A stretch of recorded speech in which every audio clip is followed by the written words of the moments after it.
Muy bien, ¿cómo están todos? Buenas tardes. Listo, hemos llegado ya más o menos a lo que viene a ser el fin de nuestra balota en lo que concierne a la literatura universal. Muy bien, ya para estar terminando o para entrar a esta última parte de lo que es la literatura universal, el último tema que tenemos que ver, que tenemos que hablar, es pues el famoso, a ver, un segundito, los famosos premios Nobel de literatura. ¿Ya?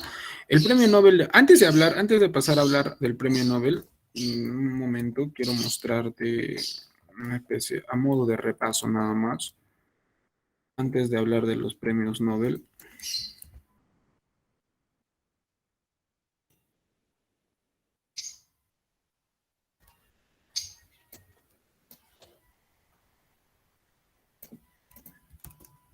¿Ya? Antes de hablar de los premios Nobel, o, un segundito.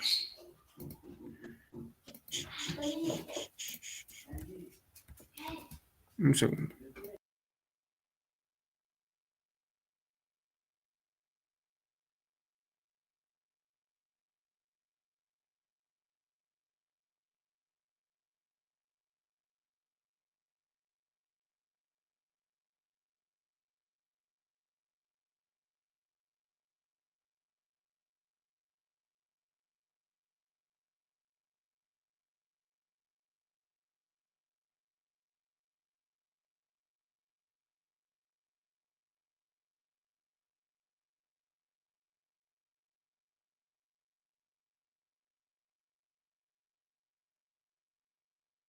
Listo, entonces, como te estaba indicando, ¿ya? A una especie de modo de repaso. A ver, mejor vamos a hacer lo siguiente.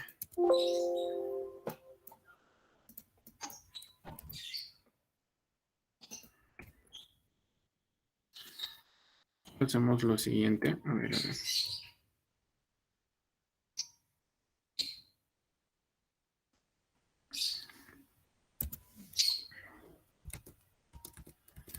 Ya, era mejor, mucho más fácil hacer esto que estar experimentando. Listo. Entonces, a ver. Ahí está. Muy bien. Nosotros, esto es lo que hemos estudiado en lo que concierne a la literatura universal. ¿Sí? En la Edad Antigua, recuerda que en la Edad Antigua tú has visto la primera corriente. La primera corriente de la historia de la literatura fue el clasicismo. Aquí aparecen los primeros géneros literarios, ¿recuerdas? Epilidra, épico, lírico y finalmente dramático. ¿Ya? Muy bien. En el género, por ejemplo, el clasicismo se dividió en dos. Hubo un clasicismo para Grecia y hubo un clasicismo para Grecia y hubo un clasicismo para Roma. Muy bien. Las tres primeras partes del clasicismo fueron griegos. Es aquí donde en el género épico, por ejemplo, aparece la figura de Hesíodo, aparece la figura del poeta ciego, Homero. Homero se caracterizó por haber escrito dos grandes epopeyas. ¿Cuáles son esas dos epopeyas? La Ilíada y la Odisea. Muy bien. En el género lírico aparecía Safo, Pindaro, y en el género dramático aparecía pues un tridente, el tridente de dramaturgos del género, mejor dicho, el tridente de dramaturgos del, del clasicismo. ¿Cómo se llamó? Ese, ¿cierto? ¿Y qué era ese? Ese era Esquilo, Sófocles y Eurípides. Esquilo, Sófocles y Eurípides. Los tridentes. ¿A quién le pertenecía la obra en la cual el tema preponderante es el incesto? Ah, el tema preponderante el incesto. Edipo Rey. ¿A quién le pertenecía? A Sófocles, no te olvides. Muy bien. Luego vimos un poquito lo que vendría a ser, bueno, no sé, hablamos del medievalismo, creo que sí hablamos del medievalismo. En la Edad Media ya dejamos de lado lo que vendría a ser pues la epopeya, ¿no? A los poetas antiguos o a los primeros poetas, ¿cómo se les llamaba? ¿Cómo se les denominaba? Ellos tenían un nombre especial.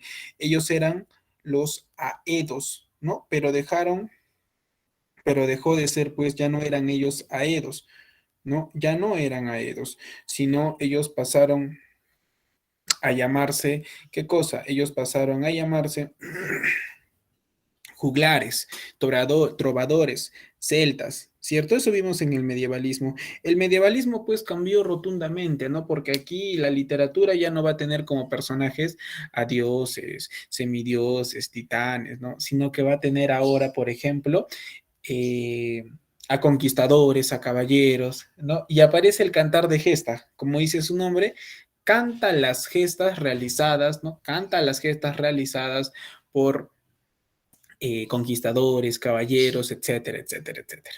¿Verdad? Muy bien. Se finaliza, pues, hubieron tres cantares importantes a lo largo de la historia de la literatura. El cantar de los nivelungos, por ejemplo, el canto o cantar del Roldán. Y finalmente, ¿cuál ha sido el cantar más sobresaliente, pues, de la literatura castellana?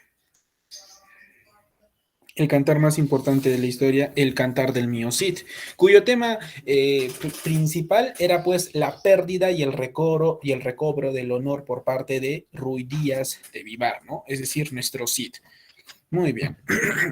Pasábamos a lo que fue el famoso Renacimiento. Ya pasamos a lo que fue el famoso Renacimiento. Y el Renacimiento se caracterizó porque el Renacimiento fue una corriente que se basó en el humanismo. Es decir, el hombre es el centro de todo, ¿verdad? ¿Dónde nacía el Renacimiento? En Italia. Florencia, Venecia y Roma fueron las ciudades donde este pensamiento abarcó. ¿Ya? Profesor, representantes del Renacimiento, Dante Alighieri, Petrarca, Boccaccio, ¿no? William Shakespeare, pero esos no te pide la UNSA.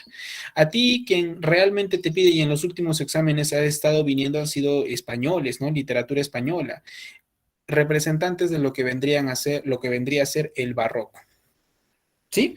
El famoso barroco. Ahora, la pregunta del millón, pues, el barroco tuvo dos partes. ¿Con qué otro nombre se le conoció al barroco? Tenía otro nombre. Fue barroco en general, ¿no? Pero para la literatura nosotros lo conocimos, claro, como el siglo de oro. Y este barroco se dividió en dos partes. La primera parte, ya, la primera parte que fue un renacimiento español y la segunda parte que ya viene a ser un, ¿qué te digo? Mm, tu, tu, tu, tu, tu, tu, tu, tu, tu, tu, tu, tu, tu, tu, tu, tu, tu. Muy bien. El siglo de oro, el siglo de oro se dividió de la siguiente manera, ¿no? Un renacimiento español y ya un barroco 100% español. Muy bien, el Renacimiento español, por ejemplo. Acá, ¿por qué se le llamaron siglo de oro? Fue un siglo, no fue un siglo, sino que fueron solamente 189 años en los que España fue más que una potencia. O sea, España estuvo en lo más alto de todo. Y es ahí donde tú me dices, profe, pero un ratito, ¿usted me quiere decir que ya no hubieron representantes de otras escuelas de la literatura española? No, sí hubieron, pero es que no me vas a comparar pues a un romántico como Goethe con un Becker o a un José Zorrilla, o no me vas a comparar pues por ejemplo a un Azorín con un Dostoyevsky del realismo, con un Flaubert, ¿no? Con un Honoré de Balzac, qué sé yo.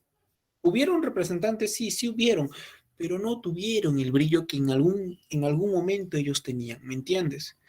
Eso es precisamente. ¿Ya? Muy bien.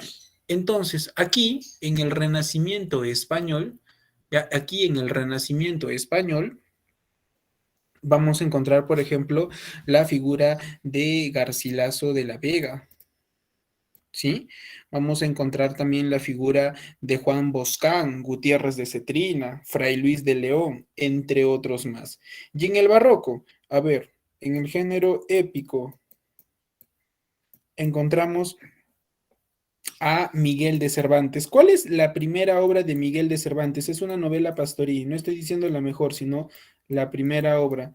La primera obra de Miguel de Cervantes, ¿cuál fue? Un conjunto de relatos, es un conjunto de relatos, es una novela pastoril, empieza con la y termina en Galatea. La Galatea, muy bien, la Galatea es la primera novela. En el género lírico, por ejemplo, vas a encontrar a quiénes, vas a encontrar a el padre de la sátira, en este caso el señor Francisco de Quevedo, y vas a encontrar a su enemigo férrimo, pues, ¿no? Luis de Góngora y Argote. Luis de Góngora y Argote. Finalmente, el género dramático. En el género dramático nosotros hemos conocido también a otro tridente, Lótica, ¿no? Otro tridente del teatro El Siglo de Oro. ¿Qué significaba Lótica? ¿Alguien recuerda? Lótica.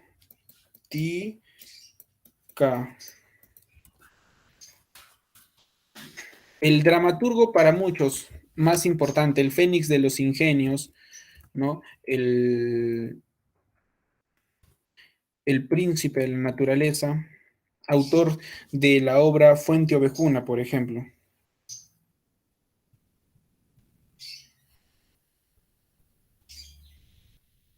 Muy bien, el gran Lope de Vega, ¿cierto? Nosotros hablamos de Lope de Vega y vimos cómo en su obra, ¿no? El pueblo de Fuente Ovejuna se levanta se levanta pues ante las fechorías que estos cometían, ¿no? Bueno, en este caso, ante las fechorías que cometía el comendador Fernán Gómez. Luego tienes al señor Tirso de Molina y finalmente al señor Pedro Calderón de la Barca, ¿no? Al señor Pedro Calderón de la Barca con La vida es un sueño, por ejemplo. Estos fueron los tres dramaturgos importantes, pero del teatro español, ¿ya? Del teatro español. Muy bien.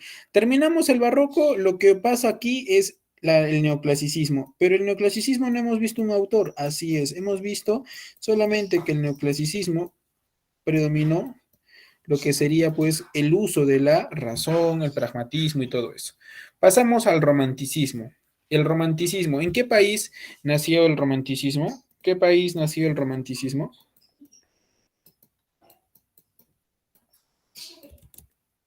Muy bien, teníamos dos, ¿cierto? Alemania, uno de ellos, y el otro, pues, finalmente Inglaterra. Alemania e Inglaterra, pero pesaba mucho más, ¿no? Alemania. Hubo un grupito de escritores, no sé si recordarás que va a iniciar pues con esta temática. ¿Cómo se llamó este grupito? El famoso Tempestad e Ímpetu, aunque algunos lo llamaron muy bien, tempestad o tormenta, ¿no? Tormenta o tempestad, todo eso. Lo que en alemán, ¿no? Lo que traducido al alemán era el famoso Sturm und Drang. Sturm und Drang, ¿ya? Eso no te olvides, por favor. La máxima figura del romanticismo, bueno, la figura de Goethe. El romanticismo, profesor, ¿por qué se caracterizó? El romanticismo fue una escuela muy subjetiva, una escuela muy cursil, una escuela pues muy, más allá de ser cursi, fue pues fantasiosa, subjetiva, ¿no? Visionaria, recreaba mucho los aspectos pues de la vida en sí, de la vida en general, ¿sí? Eso era precisamente la corriente pues del romanticismo, el romanticismo de Goethe, el romanticismo de Becker, ¿no? Que se ha visto. Goethe, la mejor obra de Goethe es sin duda alguna Las cuitas o las desventuras amorosas del joven Werther, en donde Werther se enamora, ¿no? Perdidamente de Carlota.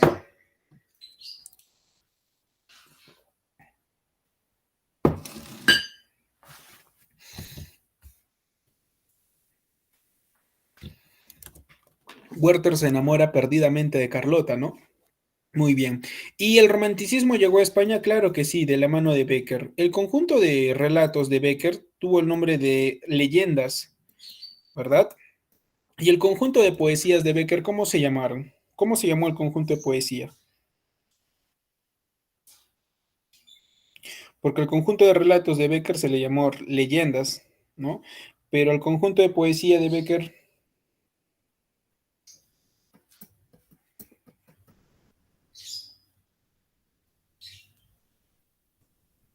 rimas, no te olvides, rimas. Y póstumamente se logra publicar pues junto todo, ¿no?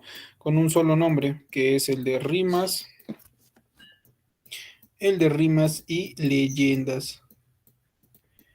Muy bien, el de rimas y leyendas. Ahí está. Nada más. ¿Para qué más, hermano? ¿Para qué te preocupas? Finch, ich, easy. ¿El romanticismo llegó al Perú? Claro que sí, pero lo vamos a ver más adelante. de la mano de Palma, por ejemplo.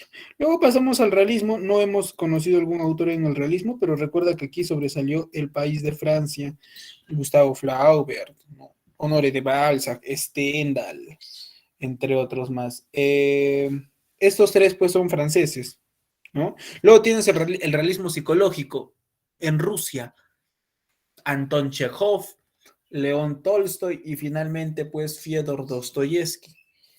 ¿Ya? Genial. Pasamos al siglo XX. Ya pasamos al siglo XX, a lo que vendría a ser la edad contemporánea. Muy bien. Y en el siglo XX empezamos pues con una nueva corriente, que es el modernismo. El modernismo, el modernismo se caracterizó, ¿ya? Por ser pues una corriente muy elitista, exagerada. ¿Quién es, te pregunto, quién es el, eh,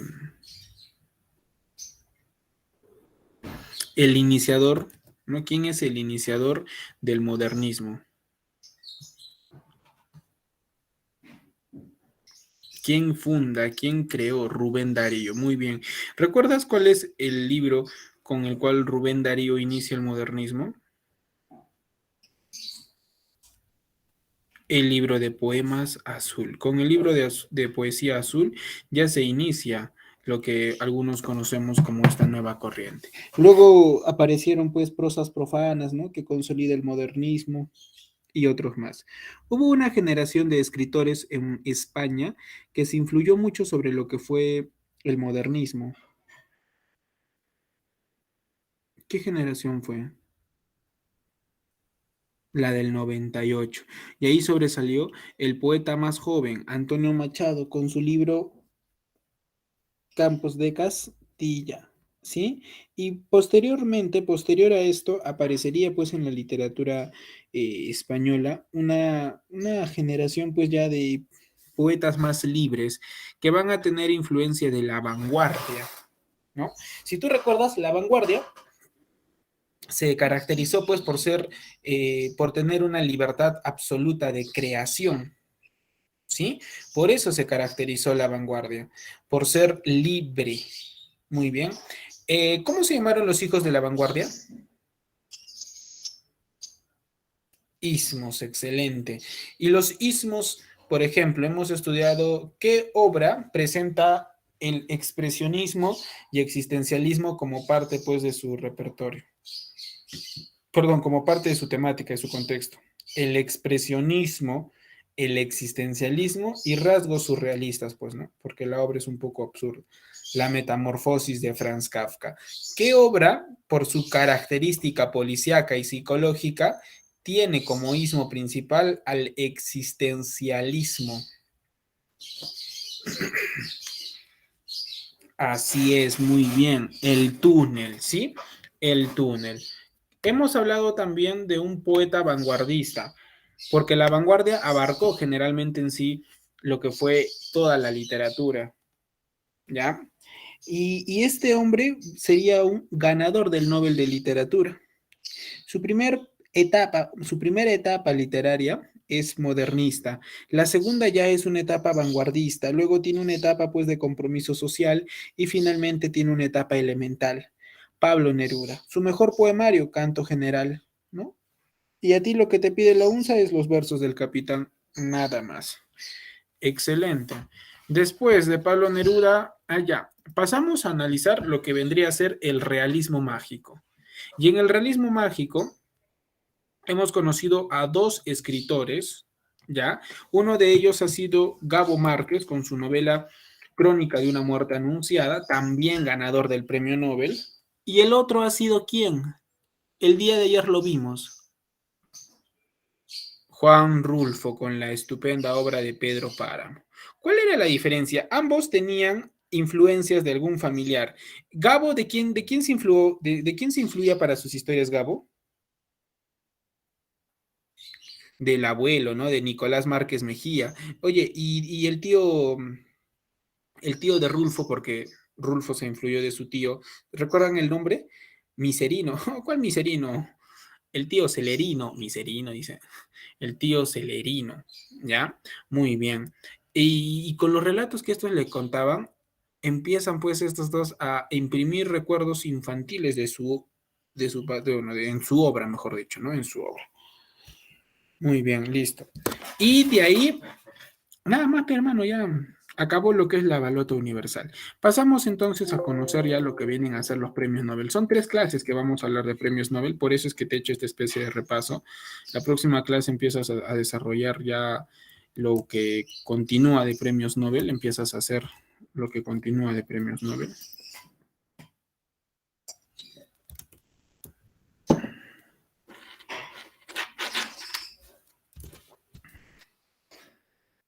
Yo quiero que entiendas algo.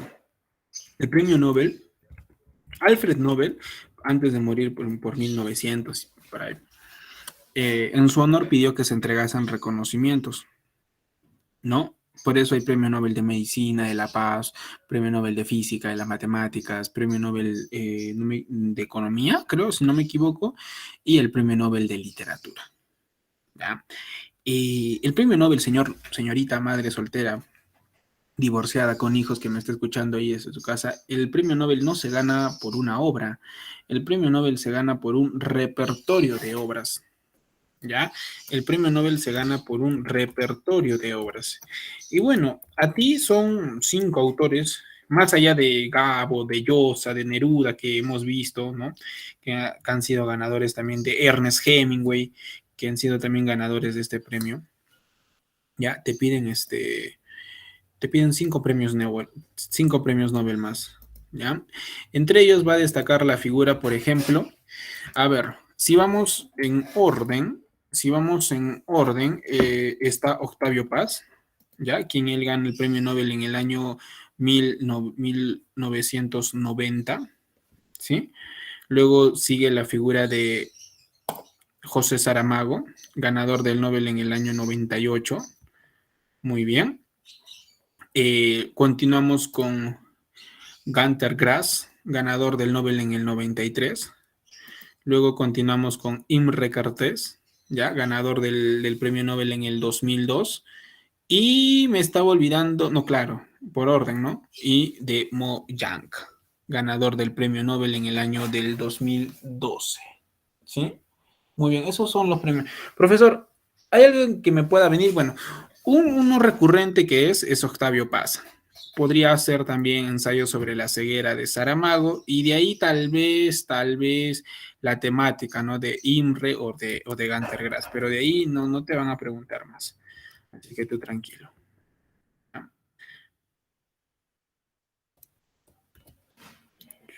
A Octavio Paz lo vemos después. El laberinto de la soledad, José Saramago el día de hoy con Moyank, ¿no? Ya. Ahí está. Muy bien.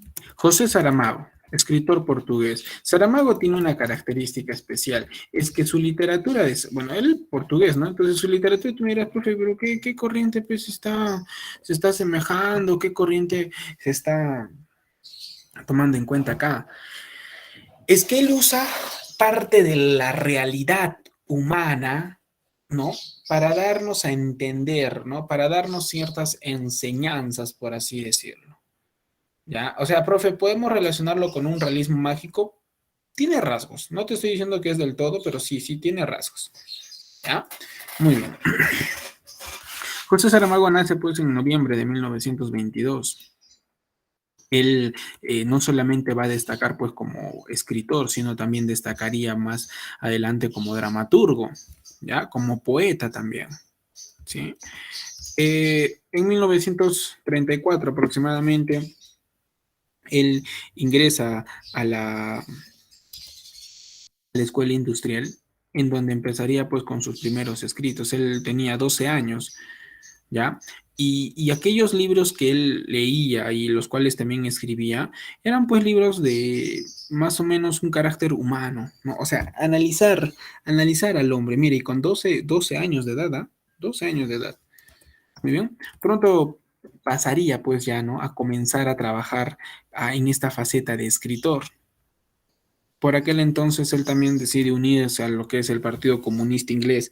Tú sabes que la mayoría de escritores han tenido pues ese pensamiento, ¿no? Y han sido duramente pues criticados, ¿no? Hasta incluso correteados. Muy bien. Eh, Sería en el año 1947, ya que aparecía su primera novela. Su primera novela es Tierra do Pecado, ¿no? Tierra do Pecado. Pero no tuvo tanto éxito su novela, ¿ya? Luego aparecería Claraboya, ¿no? Que tampoco tuvo éxito. Esta novela se publicó incluso hasta de manera póstuma, incluso se publicó en el 2012, ¿ya? Pero la novela que lo levantaría a él sería precisamente esta de acá, Levantado del suelo, ¿ya? Levantado del suelo. Él, como se dice, pues el título de la obra, esta novela también lo levantó a él, pues prácticamente del suelo, ¿no? Porque con esta obra él ya inicia su carrera, ¿no? Lo lleva a vivirse plenamente a la literatura. En Levantado del Suelo vemos un retrato sobre las condiciones de la vida tan caótica que tienen los personajes de Labre, una ciudad allá en Portugal. Y bueno, y con este libro Saramago consigue encontrar una voz propia, ¿no? Ese estilo inconfundible que tiene él, un estilo casi poético que lo puede diferenciar de muchos otros escritores, ¿ya? Pero sin embargo, la obra con la que él llegaría, pues, sería conocido, tendría el éxito total de todo, bueno, sería con la obra El ensayo sobre la ceguera, publicada pues en el año de 1955. El famoso ensayo sobre la ceguera. Ojo, porque ensayo sobre la ceguera solo es el título, ¿no? Ensayo en sí es una novela, pues, ¿no? Es una novela. Pero él le pone pues el título ensayo. Porque al final de un ensayo uno saca siempre conclusiones, ¿no? Y las conclusiones a las que llegamos con José Saramago acá es cuál es la sociedad en la que estamos viviendo, te dicen, ¿no? Muy bien. Listo. A ver, obras, por ejemplo, en novelas está Tierra do Pecado, Levantado del Suelo, Claraboya, Todos los Hombres, Alabaras, ¿no? Y su más importante obra, que es el ensayo sobre la ceguera. En poesía también escribió, como puedes ver, también en el género dramático.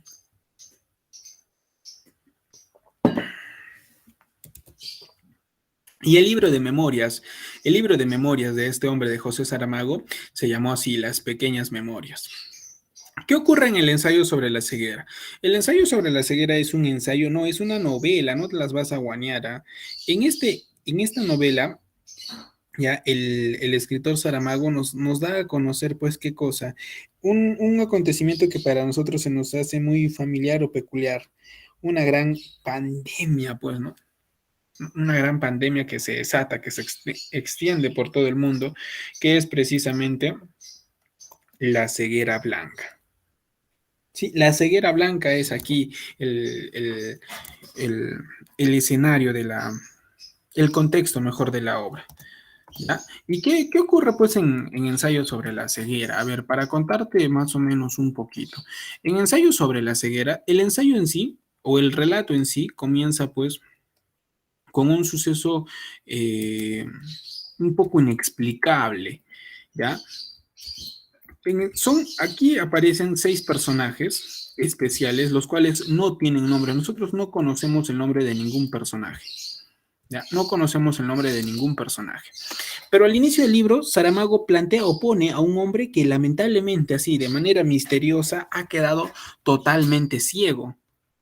Totalmente ciego. Un segundo.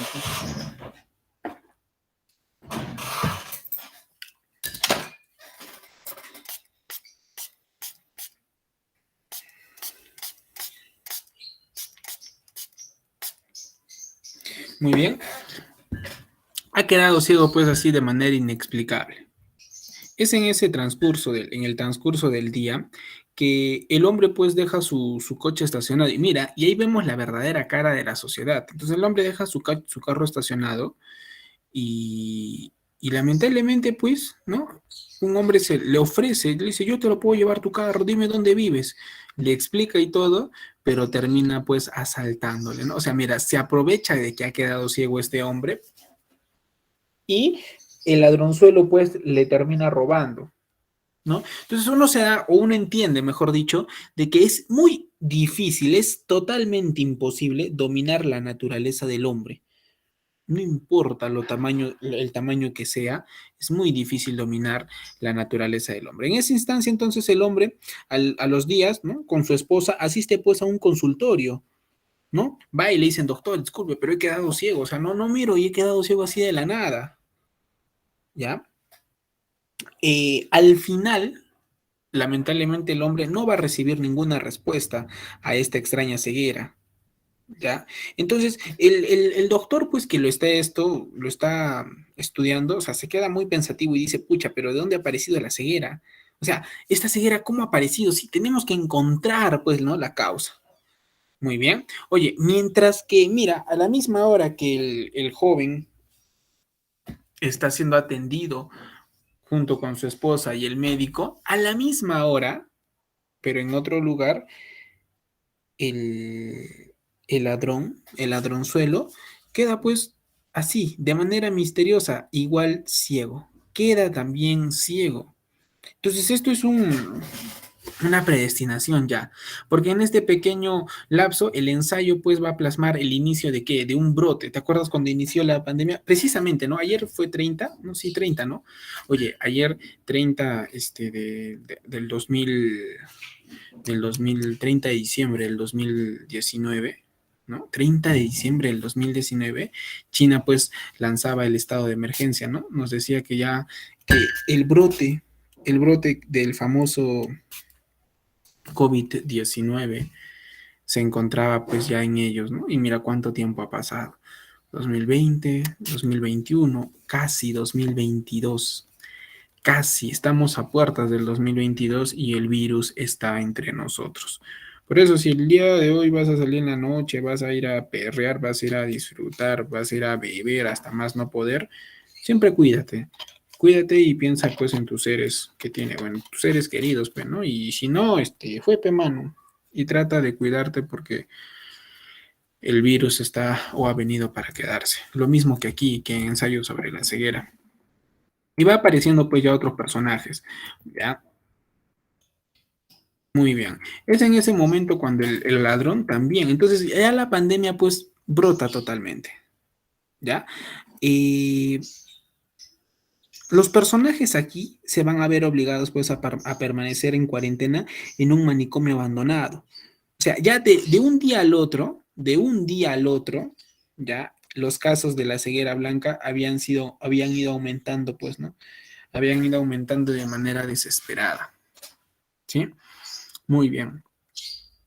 Pero Saramago aquí te es claro, ¿no? Saramago lo que él quiere hacer es justificar los actos para un fin. O sea, yo, por ejemplo, ¿no? O sea, si tú estabas enfermo, mejor dicho, ya, si yo estaba enfermo ahí, tosiendo en la calle, cuando empezó la pandemia, tú te ibas a acercar a mí, tú te podías acercar a mí para, no sé, pues ayudarme, imposible, ¿no? Tú me dirás, pues, profe, yo tengo familia, no los puedo estar excluyendo fácilmente, que esto, que el otro, ¿no?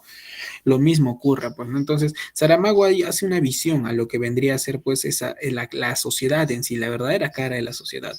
Y bueno, los personajes, pues, tienen que cumplir esta cuarentena, ¿no? Y el que salga muere prácticamente, ¿no? O sea, es algo paranoico, porque todos están, pues, pidiendo por su vida, o sea, todos tienen que velar por la suya. Y quien salga, lamentablemente va a morir. O sea, cada uno es responsable de lo que va a ocurrir. ¿Ya? Muy bien. Una de las personas que va a tratar de acá de ayudar es la mujer del médico. Sin querer, la mujer del médico se convierte pues en la heroína del relato. ¿Ya? ¿Por qué? Mira, y mientras que más va pasando el tiempo, más personas pues se van sumadas, sumergidas pues en esta pandemia, ¿no? Y las vamos a sumar a la trama de la historia. Todas estas personas han tenido alguna relación pues con los 6 personajes ya mencionados, como por ejemplo el primer hombre ciego, su esposa, el médico, quien fue quien lo atendió, la esposa del médico, el ladrón, la mujer de las gafas oscuras que aparece al final, ¿no? Entonces, estos han tenido relación con ellos. Entonces, esta pandemia prácticamente se está expandiendo por todo el lado. Muy bien. Y profe, ¿y el gobierno? ¿Qué ocurre pues con el gobierno? No, lamentablemente el gobierno pues los dejó desamparados. Al gobierno no le interesaba prácticamente, ¿no? El gobierno traía, no sé, pues ellos prometían la entrega de productos de limpieza, de higiene, de alimentos, pero en realidad no llegaban estos productos. Es más, ni siquiera el manicomio donde ellos estaban recluidos era el adecuado, ¿no? Era especial para poder vivir en ellos, pues, ¿no? No se podía. ¿Listo? Y mira cómo la gente, incluso pues para poder tener un poco de comida, tiene que prostituirse, tiene que hasta vender su cuerpo. Ensayo sobre la ceguera no tiene un orden pues lineal, ¿ya? Perdón, tiene un orden lineal. Ensayo sobre la ceguera empieza con la aparición de la pandemia y se va desarrollando pues de manera gradual hasta que la pandemia pues ya se forma o ya tiene un peso pues más fuerte, ¿sí? Muy bien. Esta novela tiene un carácter psicológico. El narrador que hemos visto en la novela o que se va a ver es omnisciente. El que más predomina es omnisciente. ¿A qué corriente se le puede asemejar al realismo mágico? El autor, José Saramago, estructura, tiene dos partes, ¿no? ¿Cuáles son los escenarios? La casa del médico, la ciudad, el manicomio.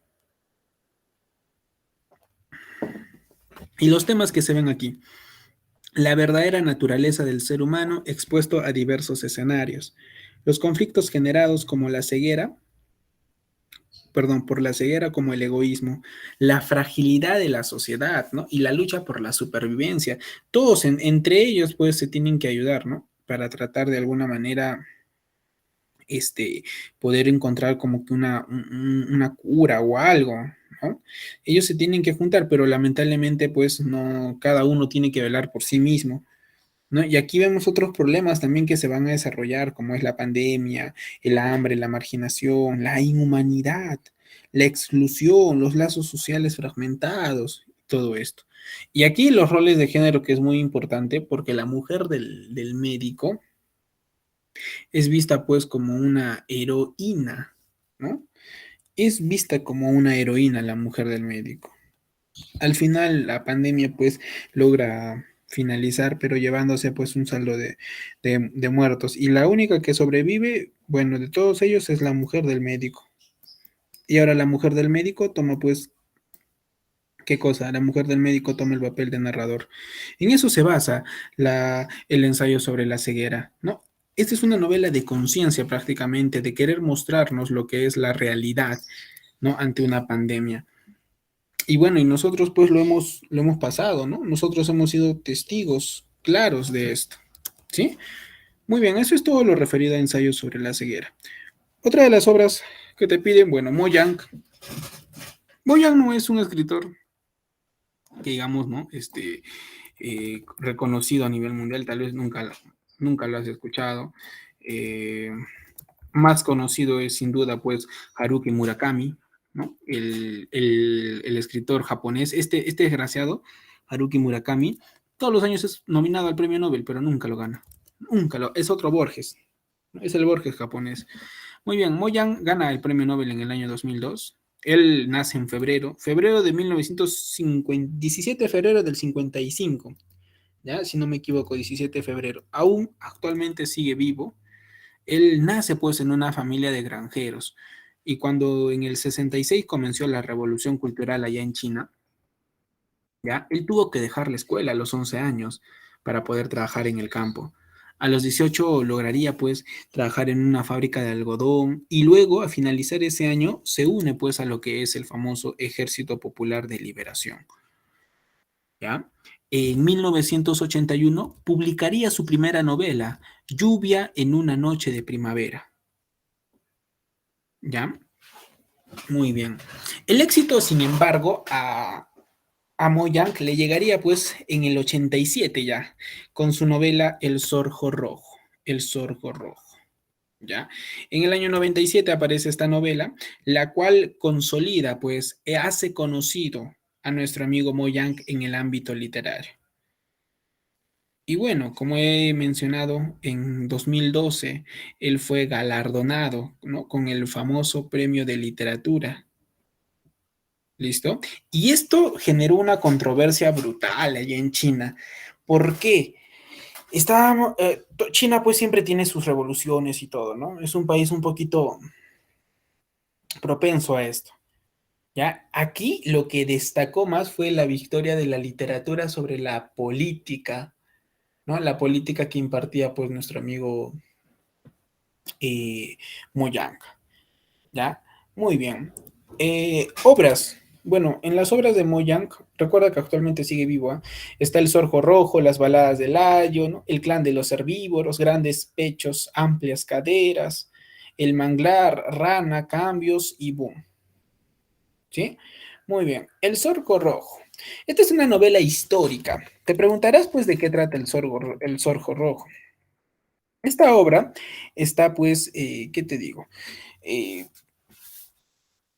Dividida en 5 partes, ¿ya? Y la trama de la novela es que todo gira en torno a una extraña historia de un clan familiar de una región allá en China, ¿ya? Y los temas que aborda la novela de Mo Yang, por ejemplo, son la familia, ¿no? El mito, la memoria, las tradiciones, pues, que ellos tenían. La obra está ambientada, pues, en una zona rural.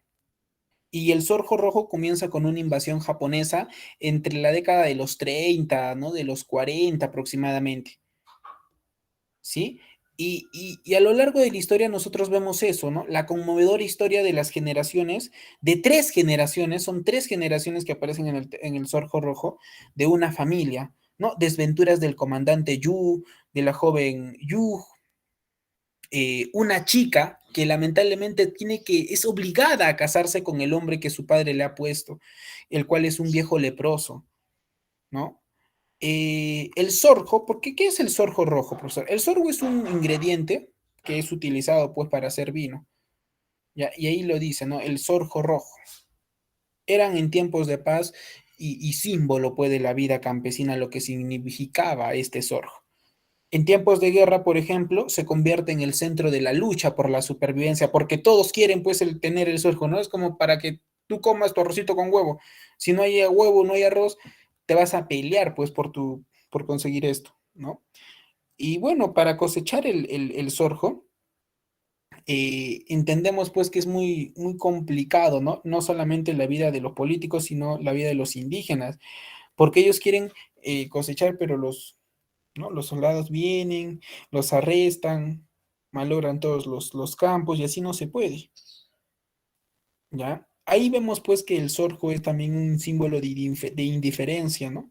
Indiferencia, de vitalidad y así, ¿no? Muy bien, aquí, profe, los temas principales, ¿cuáles son? Por ejemplo, la miseria, la supervivencia, ¿no? El clan, la saga familiar, la vida rural, ¿no? La escasez de los alimentos.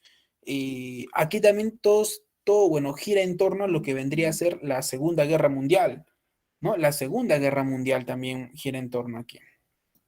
¿Sí? Esa es la novela del Sorjo Rojo. El libro gira en torno a la extraña historia de un clan familiar de la región china de Gaomi. Moyan emplea un estilo escueto en la novela que se caracterizó por ser breve, ¿no? O sea, porque es una narración no cronológica, es una narración no lineal. O sea, porque retrocede la generación, avanza otra generación. La obra contiene elementos del cuento popular que se mezcla con el mito, la superstición y lo coloca pues en un realismo mágico, ¿no? Lo coloca en un realismo mágico.